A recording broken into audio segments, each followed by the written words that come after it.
Welcome YouTube community to Random Distraction Media TV. My name is Sally. At this moment I would like to talk a bit about ego. I want to stress the point home, that we can't be blindsided by hate and anger. There is so much negative energy out there in society and the atmosphere. We contend with the overwhelming narrative, that we can't unite as basic humans. We are divided by religion, your ethnic background as well as skin color.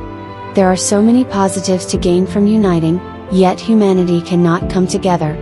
People were born different with different opinions, yet something as basic as agreeing to disagree, seems to just casually pass by, with everyone knowing this to be a viable solution, yet it is still ignored. We can't all agree, yet everyone's ego seems to equally contribute to the argument of who is right and whose opinion values more.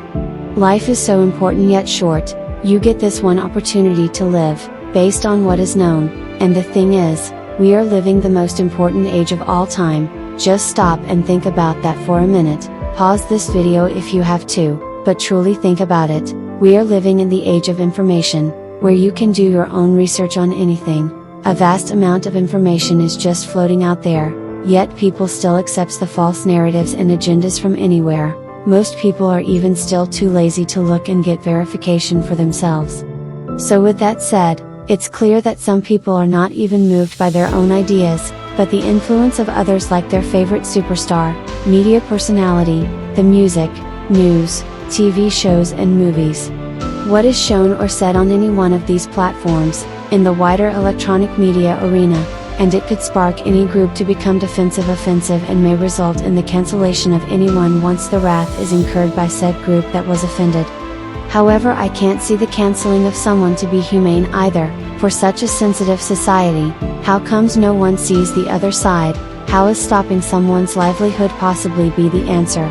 This just don't make any sense, so now I'm reflectively opening my mind to the thought, that not only the fact, that free speech is a thing of the past, but sitting here writing and thinking out aloud is rapidly becoming ancient, due to the possibility of some sensitive soul out there being offended by something said, no matter how mild it might have been, because in today's world intent counts for nothing, it is how it's said and who was offended. Miserable wretch! Insignificant speck of feculent scum! How dare you! Some individuals regard themselves to be big, larger than life, rich and powerful, yet trembles at the doorway of death, but that's just reality. No one is beyond dying, so there is no need for the egocentrics. No matter how infallible you think you are, you will be proven wrong and you most definitely will make mistakes. We are all crippled with our humanity and this thing called life, and we all carry with us that expiration date that we can't escape, so we share life and death together. However, we still can't live in unity. Isn't that somewhat ironic? And no, I was not smoking weed. If anyone thought that, I was just inside my head thinking, of the world I am in now, compared to childhood, and I am actively trying to determine which era is more free. Anyone having thoughts on these matters can engage in the discussion in the comment section, and also remember to like, share and subscribe. Click the notification bell if you like the content and would like to see more. Miserable wretch! Insignificant speck of feculent scum! How dare you! Have anyone ever stopped to think how big this world is? Better yet, how big of a person you are, when compared to the size of the earth? Put into perspective what a grain of sand looks like on the beach, or a teardrop falling into the ocean. With everything this world obtains, we are just a small part. No man is bigger than this world, and we should be trying to live and coexist with everything. Everyone have their purpose in life, goals that must be fulfilled.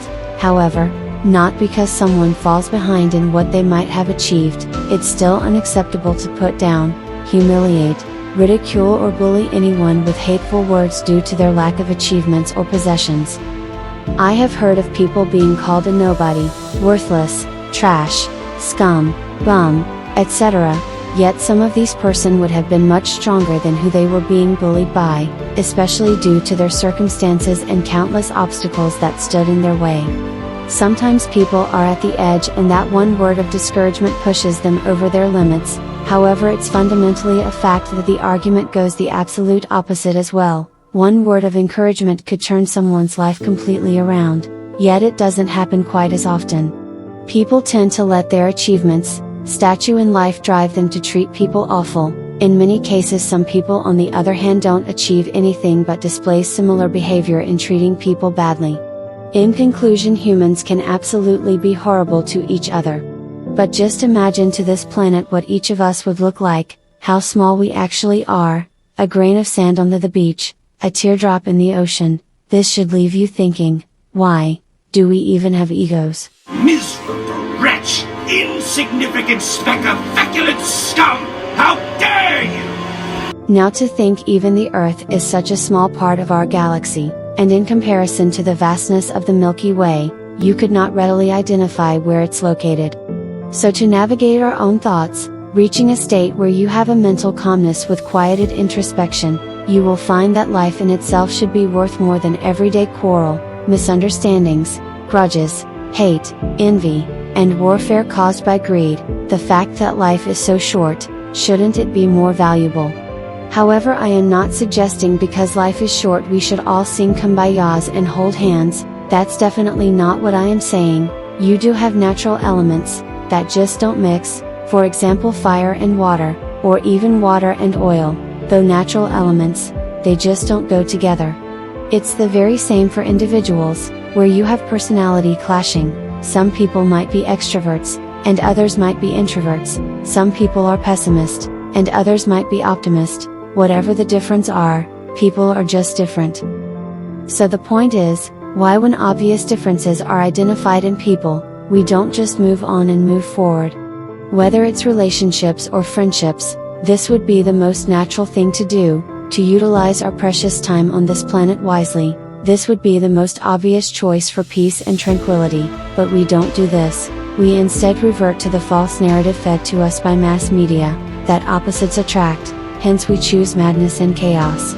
Therefore, most times you see people they're miserable on the inside, with fake friends, and unstable relationships, daily struggling with their own insecurities, deeply rooted in private despair, yet displaying flawless public facade, drenched in arrogance and ego.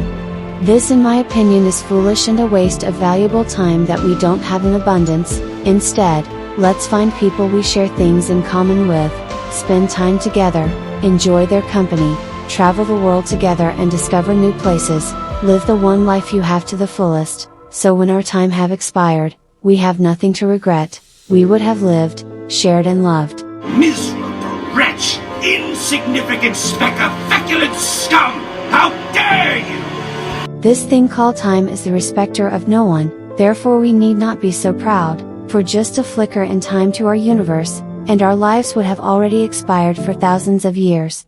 In the blink of an eye we become old and stricken with pain and various age-related illnesses. Our fragile shells cannot withstand the test of time. To put things into perspective even further, the magnitude of the Earth is nothing in comparison to the size of our galaxy, yet our galaxy is so small when placed in context to our universe. So we must ask ourselves, what is mankind, that we are so boastful, arrogant, egotistical and proud, when to the universe we are smaller than microscopic organisms. In the sheer magnificence and glory of the vast universe, we are nothing less than cosmic dust.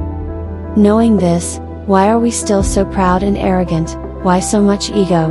Why do we treat people like dirt? Why, with the world having so much resources, there are people who still suffer, become homeless? And why do so much hungry children exist?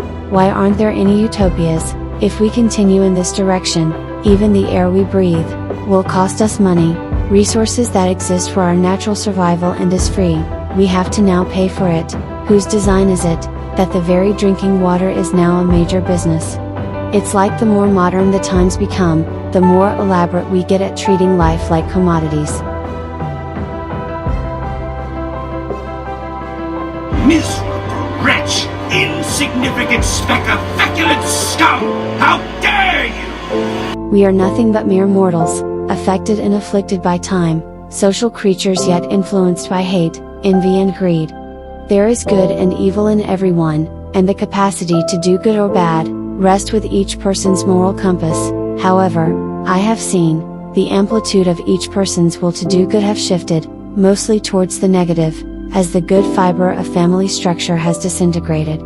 Mankind has taken a retrograde step towards anything wholesome or good-natured. However, is this narrative only associated with certain ethnic groups? Whether this is the truth or not, one thing is certain: the ego, hate, grudges, anger, and selfishness we harbor towards each other, does not matter, because the universe does not care. We are less than the cosmic dust, scattered across its vastness, and magnificent open spaces which is endless. So as dismal as our future seems, we are the ones who will have to fix it, not our egos. Miserable wretch! Insignificant speck of feculent scum! How dare you! This has been Random Distraction Media TV, and we have come to the conclusion of this video. Thanks for staying to the end. For those who have become a member of the R.D.M TV family, you have my gratitude. For those who have not, I thank you also for watching the channel. However, to support the growth, continue to watch, highlight my inconsistencies so improvements can be made, as we do accept constructive criticisms, so we will actively take into account what is said in the comment section, and then make concerted efforts to respond to all, once it's possible. Remember to subscribe, like, and share.